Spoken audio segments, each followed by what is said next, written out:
Karsten Mueller says, Paris, is there any more obvious example for an unarmed citizenry being victims only than what happened in Paris? I said it, I think, on one of the trifecta segments. That we shot 3 and they were great. I don't remember which one it was. It might have been mine, or maybe it was Scott Ott's. I think it might have been Scott's. Many of you have probably seen the footage of, it's taken in a back alley. It's behind the nightclub, and it's the fire exit into the alley. And you're looking down from a second or third story apartment, and you can see 3 or 4 dead bodies by the exit. People are running out of the building and going 2 ways down the alley, and towards the end of it you can see people pulling either dead or badly wounded people down the street by the arms. There's blood trails on the street, and you can hear the gunfire, pop, pop, pop, pop, pop, pop.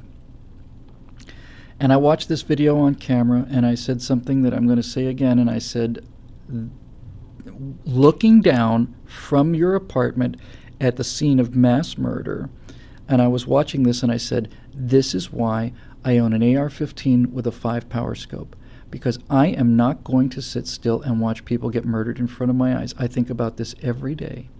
I think about it every day. I think about the consequences of it, and I think about whether or not I would either rather go to jail or be killed or live with myself and that kind of cowardice. And I think by this point in my life, I know which one I would do.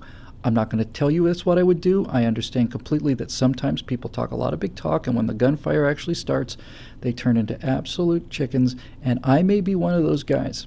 I've been good in emergencies so far, but I'm not going to tell you I would do this. I think I would, but I'm perfectly willing to have the humility to admit that my situation may change. But I will tell you this, watching that, I am telling you, my inclination and my firm belief, and I know myself pretty well by now, my firm belief would be that the second I saw that, I'd get that rifle out, and if I saw any of these guys come out the door, I'd drop them dead. And if after a few moments or a minute or so I realize the gunfire is going on inside there and they're not coming to the door, then I'm going to go down there with the rifle and I'm going to start shooting at these guys. I am just not willing to watch people get murdered in front of my eyes. I'm not going to do it. I'm just not. I can't live with it. I've accomplished a lot in my life, and there's worse ways to go than gunning down terrorists. There's a horrible, horrible, horrible number of ways to go, and I could not imagine living with myself after the work I do and the things I talk about. I cannot imagine that the thought of living with myself, cowering in a corner and not doing anything, that's worse than dying to me. I would go down there and I'd start shooting back, and I think most of you would too. I think most of you would too. And so yes. The great irony, well, so many ironies here.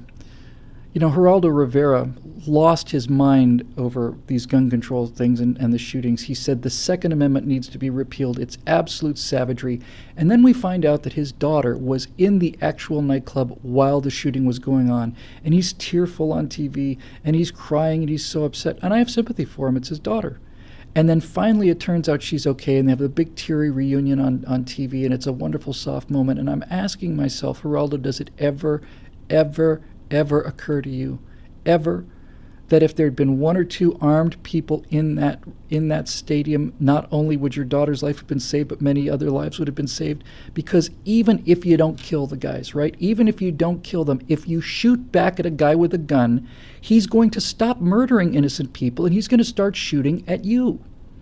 And when he's shooting at you, instead of walking down the line executing people in the back of the head, that gives a chance for those people to go back. You don't have to kill the guy. It'd be nice if you can, and that's why the 5 power scope is a lovely thing to have. But even if you are, even if you're shooting back at even if you're dropping fireworks, even if you go in there and start yelling at the guy, you're pulling their attention away from the murder, and you are saving lives. You're saving lots of lives. And Geraldo talks about guns like this is a problem. Do you think that these jihadis went and got their guns legally at a gun store in Plano, Texas? No, they got their guns smuggled in the same way they were smuggled in. And if there'd been people who were armed in there and started shooting back, they don't have to kill the guys. All they have to do is make them duck. And then we duck, and they duck. And we fire rounds back and forth. And by the way, jihadis, and also for the we talk about the Bandus and all this, there's a whole other episode here, but basically we have this exact same situation in our inner city. But let me just tell those of you out there who happen to be jihadis who are watching the show and who are, ready to taste American blood because it's the sweetest according to last of these ISIS things. Let me tell you something, okay? When we shoot, we don't shoot like this. We don't shoot like pa pa pa pa pa pa, and we don't shoot like this. We shoot like this. Right? We train. We know what we're doing. We don't spray and pray. You don't want to mess with us because we're out there practicing and we take it seriously. And I'm telling you, if these guys decide to launch this kind of attack I was talking about, shooting up malls and stuff, then everybody in this country who's got a half a spine is going to be carrying weapons, and these guys are going to be in for a bit of a surprise. They're going to be in for a bit of surprise.